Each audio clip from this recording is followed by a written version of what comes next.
What's going on, ladies and gents? And I'm back, and I'm here with a super long overdue television review that I've been meaning to do for quite some time. All right, it's finally, after what feels like an eternity, I finally just got through the first season of Heels, finally. And of course, now that as I say that, I believe season 2 is in the works. I know the pilot episode has already been filmed. Wide heard in some rumblings and some whispers that it's done, and they're going to keep filming as we go. So I just want to talk about it right now. Okay, everyone's been talking to death about it. It's like it's probably the best, how I say, sports drama / pro wrestling show that Starz has ever produced. And I'm gonna say, yeah, I feel like it is. But to me, it's more than just pro wrestling. To me, this show is about family.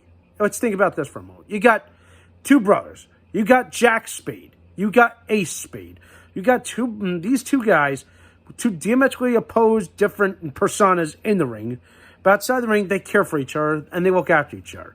And of course, believe it or not, at first when I was trying to figure out, okay, what's the age difference, or how, like, what is it between these two brothers? It feels like, how can I say this? Stephen Amell, who plays Jack, he's the one that's always looking out for his younger brother. He's looking out for Ace, and I think he does a good job. But he's just trying to do what's best for him, even though he morally thinks it's not right. And of course, I understand. Like you could see the two totally different mindsets of how the business is run. And of course, take it from me, who about a decade ago, around this time, started his career.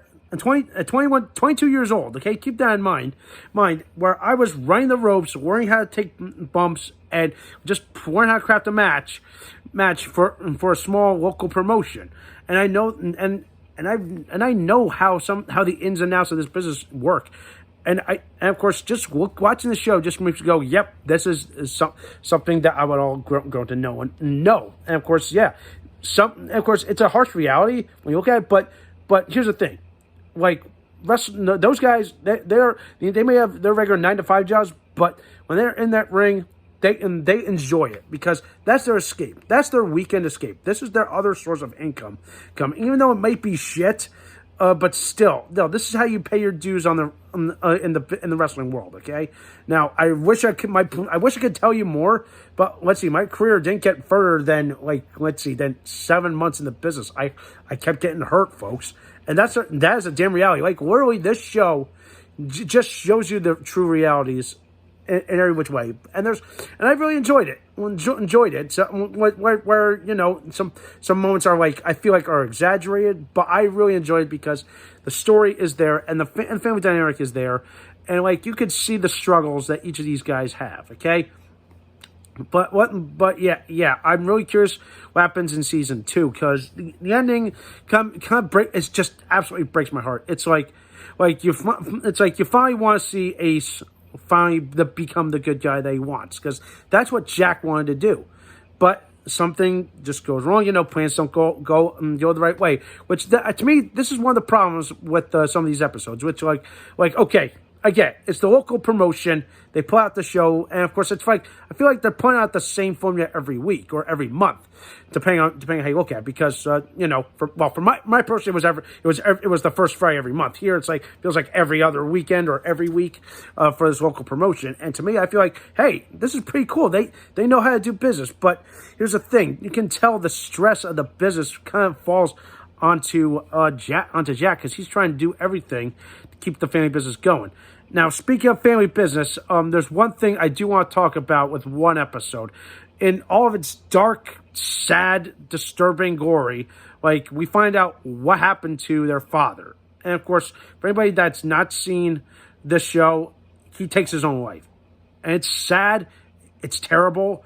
And yet, yes, suicide is not a good thing. In fact, the beginning of the episode actually had disclaimers like what you're about to see, we do not condone, and blah blah blah, that kind of thing. If you know someone that needs something, please call the suicide prevention hotline. I'm like, dude, this is some harsh shit. I'm like, it's sad. It really is. It just breaks my heart. But to me, I felt like that kind of drives the purpose of why we want to see Jack and the DWL succeed. And I understand this again. I'm about to say it. This is the harsh reality when it comes to running a professional wrestling business. And I know, like, even if I opened one, I would want to succeed. I want to sell out. In fact, I want to do some tailgate parties before the show. I want to do stuff like that because that's what they did in the old days. If you watch and listen, they slowly use lingo from real life and show you like, oh, what really happened? So what happened like back in the day? And of course, a lot of people like to go with that reason logic is like, oh, what was wrestling like back in the day? It was the territories. You had the traveling world champion, where it was Ric Flair, Harley Racer, Dusty Rhodes going from town to town, territory to territory, defending the belt. And yeah, to me, I'm glad that they took homage and paid homage to that a little bit, as well as kind of bring something. It's like meshing of the old and the new. And of course, I really love this whole saying. Okay, it's not Texas or the Pacific Northwest, although they do reference other territories, including the people from up north. Obviously, had huge knock towards the WWE. And then, of course, you got, there's companies' rivals, FWL, or Florida Wrestling Distillery, which, by the way, I was laughing a little bit because some of the stock footage that they used for the promos for that company was essentially the early days of Impact Wrestling, showing their ultra-violent stuff. I was like, wait a minute, what is this company supposed to be like? Then, of course, as the show progressed, I'm like, okay, so if I had to compare the DWL and the FWD to modern day, companies. DWL is like the company that I worked for, which was a local promotion, old school stuff. Sometimes they went to new school stuff a little bit.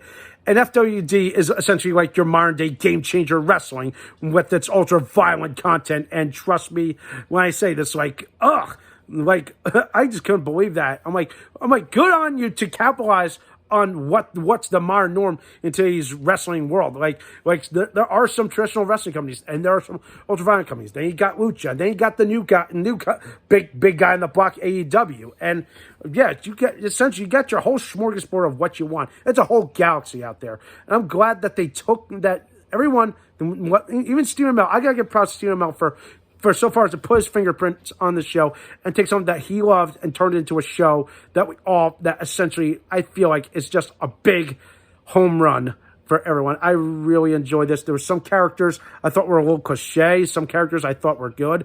And of course, I fit again, back to some things that I've seen in our promotions, in the promotion I've worked in.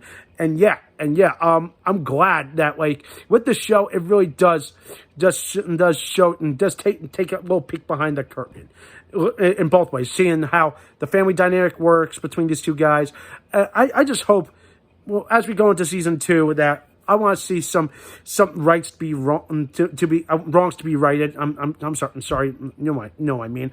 I want to see Jack and Ace finally be like the loving brothers that they all care for, and they just want to succeed. And I hope they bring some like actual more legit workers on. As I marked out when I saw CM Punk a completely different character than what he normally was in WWE or today now. I was like, holy crap. And then you got Luke Hawx, another familiar little indie guy, and his son. They're both in this show. So yeah, if you don't know which one's Luke Hawx, he's the bald guy, aka the Hole. His son PJ is actually the referee for DWL. So bet you didn't know that. But yeah, what else can I say? I really enjoyed this show. Some moments that had me smiling. There's some moments that had me crying. There was moments that, man, especially that one episode, I really had to stop. I actually took like a week off because I was like, I can't digest this. I'm like, it's just hard. I'm like to me, I feel like Starz really put this show on the map. And I will say another thing I think was a little unnecessary is like, oh yes, I get when they're not wrestling, they're partying, they're doing drugs, they're having all this gratuitous sex. I'm like, including there was a bit of a full frontal nude. I was like, that's pushing it. So I feel like if you dial back that, focus more on the other dramatic elements, like the conflicts between them and the rival promotion, the love and respect between the family members, and everyone that works in that company, and the DWO. And I want to see. I'm curious what's going to happen. All right. So with all that, with all my gripes, with my little insight, I'm going to give this show a 9 out of 10. It's almost damn near perfect. Perfect. Like I said, some things I feel like a little just brought down a little bit for me, but overall, feel like this show definitely watch at your own risk. Okay, I don't think you should marathon it all at once. I'd say watch a few episodes. I'd say when it gets to that one episode where it happens, the whole suicide prevention thing, I'd say just go in and watch it at your own discretion. Okay, then I say take a break. Just, okay, because as much as everyone wants to binge watch a show like this, like, to me, I feel like it might be a drag, because I feel like after watching like several episodes, even weeks apart, I feel like I was emotionally drained after watching everything. But other than that, it's a fine, damn good show. I cannot wait for season 2. So that does for today. Thumbs up this video, subscribe to my channel, and stay tuned for some more awesome and exciting videos.